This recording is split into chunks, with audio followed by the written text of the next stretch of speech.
Welcome everybody. Today's topic is testing the so-called test. Never mind what the developer, an inventor, Kary Mullis, had to say about that. Key question today, what do those swabs do?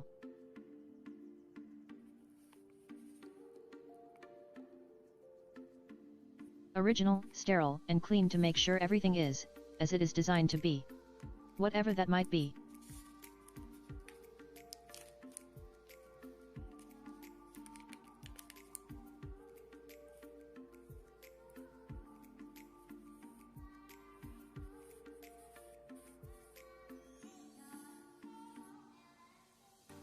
Now for a closer look.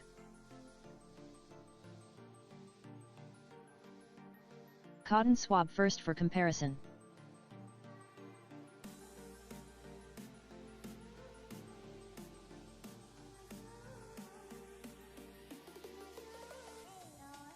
And now the COVID-19 test swab.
Sorry, that reaction to a recommended warming of the material, made me twitch as well. Let's get back to that.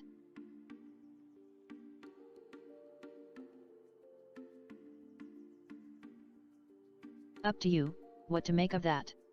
I suggest we move on to try something really insightful.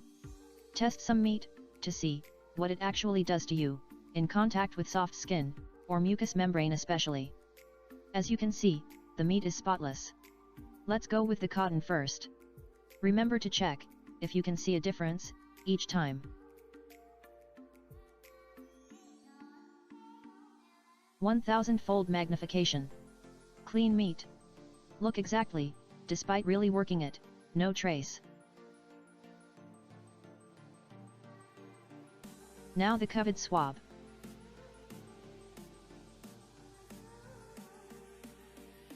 And just a gentle touch.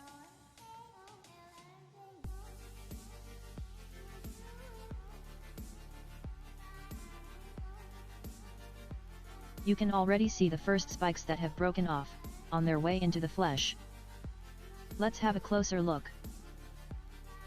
Those spikes broke off and penetrated the meat. It took little time to realize. They were everywhere. All standing straight up. When looking at the swab, obviously by design.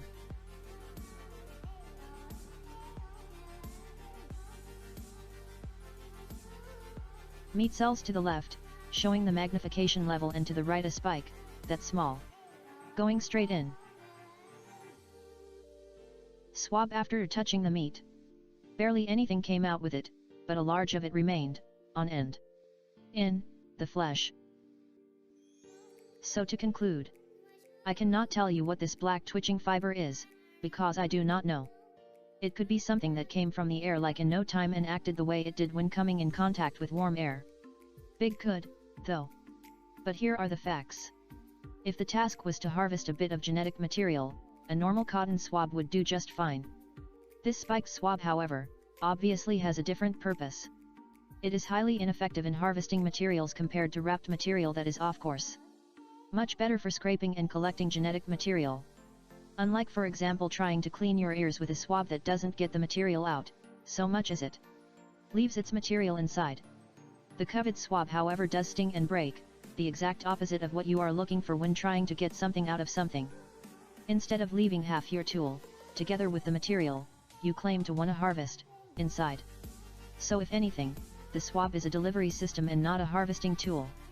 It leaves large amounts of itself, at where it touches skin and flesh, and this material stings, and penetrates, even moving further in, over time, according to my observations. What those spikes do, or what they deliver, is beyond my testing capacities. I can only prove to you, that they do break off, and are designed to do so, to remain in the body for whatever purpose. And that there must be a distinct motivation behind that, because from a practical point of view, it is countless times harder for you to make something that small, with each part standing up straight, when you can achieve your goal already by just bluntly wrapping cotton around a small stick, and you are good to go.